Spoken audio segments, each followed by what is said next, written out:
Assalamualaikum warahmatullahi wabarakatuh. Pada video kali ini, kami kelompok 1 akan mempresentasikan hasil kerja kami dengan judul Usability Testing Aplikasi Signal atau yang dikenal dengan Samsat Digital Nasional. Nah, pada tugas kali ini kami sudah berhasil mewawancarai 6 user yang mana kami melontarkan pertanyaan dari tes plan yang sudah kami buat sebelumnya.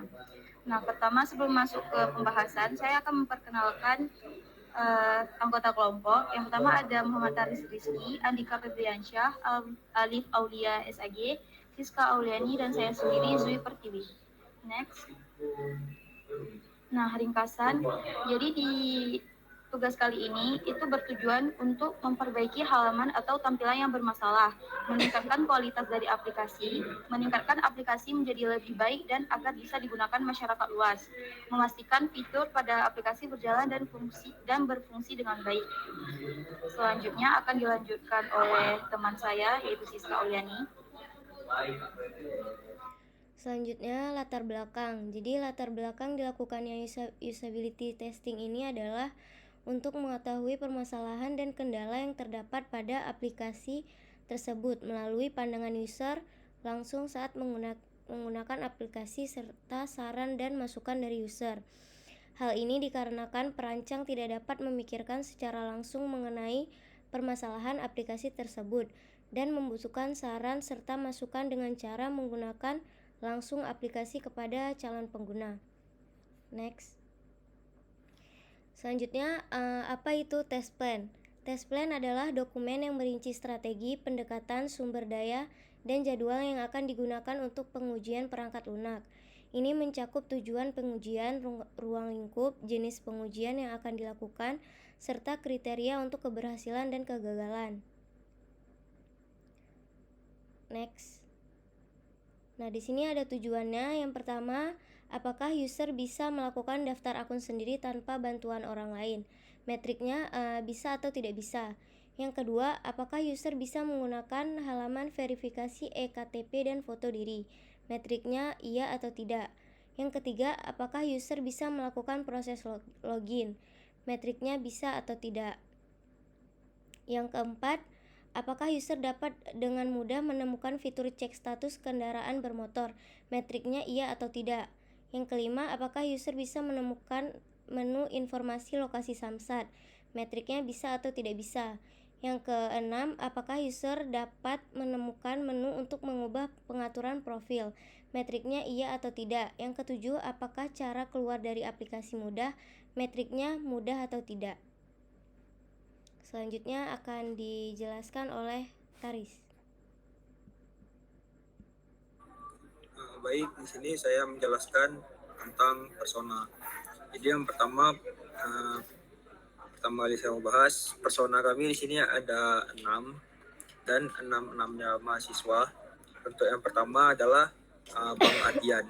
Jadi beliau ini berumur 21 tahun dan mahasiswa informatika yang tidak tahu bahwa mereka tahu sekali tentang seluk-beluk aplikasi.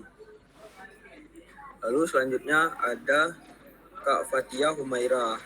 Beliau juga mahasiswa USK dan semester 7. Jadi kakak ini mengapa di talent kami karena terkadang beliau ini agak kesusahan untuk membayar pajak karena kesibukannya.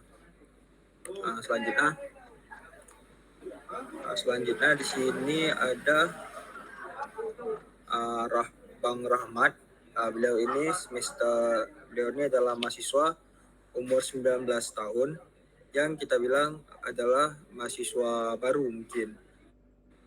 Jadi beliau ini masih kurang tahu tentang seluk-beluk Banda Aceh dan ketika membayar pajak agak kesusahan untuk pergi langsung ke kantor. Jadi kami memberikan opsi untuk membayar di aplikasi dan mereview aplikasi yang sudah kami perbaiki ini. Selanjutnya ada Aura Najwa. Beliau juga berumur 19 tahun.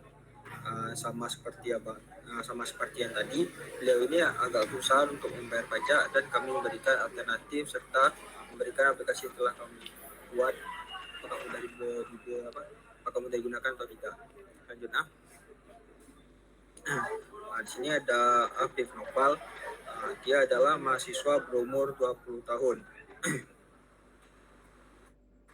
Jadi Apinoval ini adalah mahasiswa yang lumayan malas untuk pergi-pergi, dan terkadang ketika pajaknya habis dia susah untuk bayar pajak dan pajaknya mati. Jadi kami merekomendasikan aplikasi ini dan mereviewnya agar mudah ia gunakan untuk membayar pajak.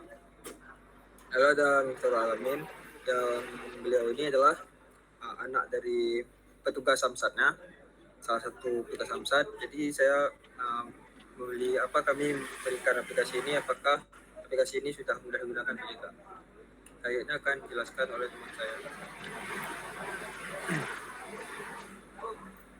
Baik, saya akan menjelaskan tentang metodologi dari melakukan testing ini. Pertama, kita perlu menentukan aplikasi yang akan digunakan untuk yang perlu di testing. Lalu kita membuat skenario apa saja yang perlu di testing. Setelah ini kita mencari user. Di sisi kami sudah kami cari yang 6 tadi sebelumnya. Lalu kami wawancarai user ini dan mencatat experience mereka menggunakan prototipe kami, dan juga mencatat saran dan masukan dari user yang kami wawancarai. Selanjutnya ada temuan negatif dan beberapa solusi dari temuan negatif tersebut. Temuan negatif pertama dari hasil wawancara kami adalah ikonnya terlalu kecil dan tidak sesuai dengan fitur dari Samsatnya, dari aplikasi Samsatnya. Ini bisa diperbaiki. Untuk solusinya sebagai bisa kita membesarkan ikonnya dan meredesain supaya lebih sesuai dengan fitur yang digunakan untuk digunakan. Selanjutnya ada fitur yang terdapat pada aplikasi sulit dipahami. Jadi kita bisa solusinya ini mengubah nama fitur menggunakan bahasa yang mudah dipahami, berarti mensimplifikasikan. Untuk orang yang lebih awam dan lansia mungkin kesusahan untuk menggunakan aplikasi ini. Ada temuan selanjutnya, saran selanjutnya. Jadi cara solusi dari masalah ini adalah membuat tampilan aplikasi dengan lebih simpel dan ada tutorial lebih mendalam tentang penggunaannya.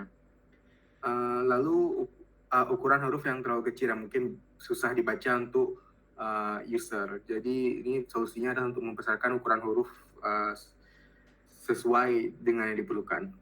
Selanjutnya akan dijelaskan dengan saya Andika. Baik, untuk selanjutnya adalah temuan positif. Nah, di sini jadi user itu memberikan tanggapan positif berdasarkan aplikasi yang telah akan berikan. Ada beberapa.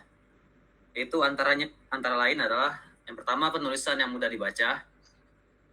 Kemudian letak dari ikon-ikon untuk fitur-fiturnya itu menurut user yang telah kami wawancarai itu Bentar Mi, lagi presentasi. dapat dikatakan bahwa letak ikonnya sudah mudah ditemukan dan dapat mudah dibedakan. Iya. Sehingga dapat memudahkan user dalam menggunakan aplikasinya. Nah, kemudian tampilannya itu menurut user sudah menarik dan sudah sangat mudah untuk dipahami. Selanjutnya terakhir adalah kesimpulan. Jadi kesimpulan yang dapat adalah dengan adanya usability testing ini, kita menjadi lebih tahu apa kelebihan dan kekurangan dari prototipe yang sudah dibuat dan mendapatkan saran serta masukan dari beberapa orang dengan usia atau latar belakang yang berbeda-beda. Baik, selanjutnya saya kembalikan kepada Zui. Jadi terima kasih untuk teman-teman yang sudah menjelaskan hasil kerja kelompok kita. Nah, itulah hasil kerja kelompok kami yang mana dari temuan negatif tadi kami sudah menemukan solusi dan juga melakukan perbaikan pada prototipe yang sudah kami buat. Sekian dari kelompok 1. Lebih dan kurang saya minta maaf. Assalamualaikum warahmatullahi wabarakatuh.